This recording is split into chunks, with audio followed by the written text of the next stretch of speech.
Good morning, folks. It is Beth Z, your nerdy best friend, and I wanted to show you what the secret is to sharing your slides behind you in that cool way with Zoom natively and tell you why you probably shouldn't. So let me start here.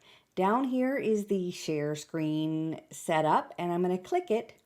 And then there are two tabs up here. That's where the secret is, basic and advanced. Here is the slides as virtual background. You notice that it's in beta, and that's why I'm going to give you some tips about why you shouldn't use it. But there it is. I'm going to click share. And then what happens is it pops up to choose it. So I'm just going to go PPT, get one out here. All right, this one I know is short. It's only 8 characters. And it is preparing slides. So it is turning the slides into PDF.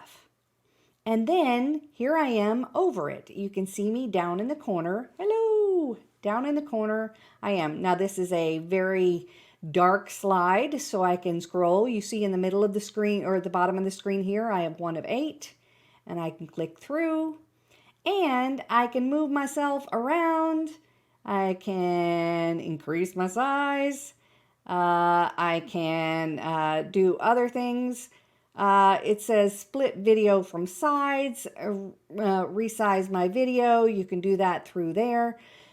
So I can click through one at a time these slides. Well, that's all wonderful and dandy, but watch what happens if you want to stop sharing the slides and then need to share again. So here I am on 3, and it would be wonderful if I could come back to 3. Can I? No. So I can stop sharing. I'm going to click stop sharing right there. And then I come back here and share again.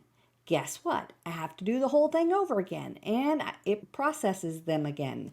And they start at the beginning, right? So for someone like me who varies between wanting to not have slides and just talk directly with just my video, or someone like me who switches back and forth between sharing the web page and sharing the slides, this doesn't work too well because every time I have to reshare them. Now, if you've just got a straightforward PowerPoint, you know you're going to go through every slide.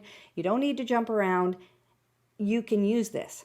Another thing it does is all those animations that you've done, and I do a lot, they're gone. It's a PDF. It's flat.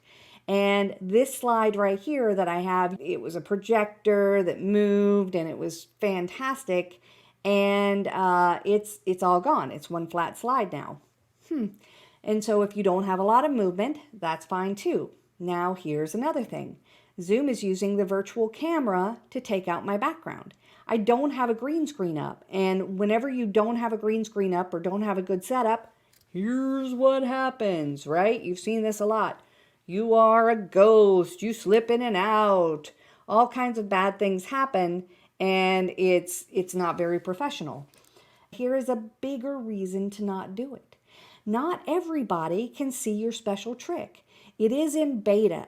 Your attendees have to have the highest level of Zoom on a regular device.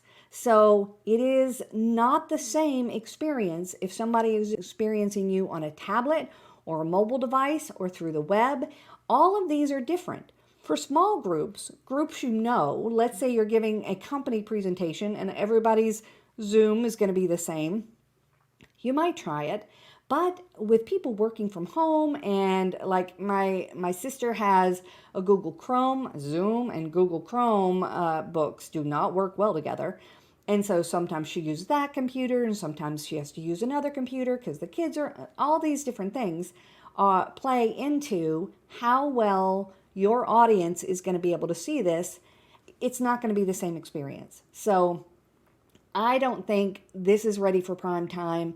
You can try it if you want to. It's fun to experiment with it, but it's not necessarily something that is going to make you look professional.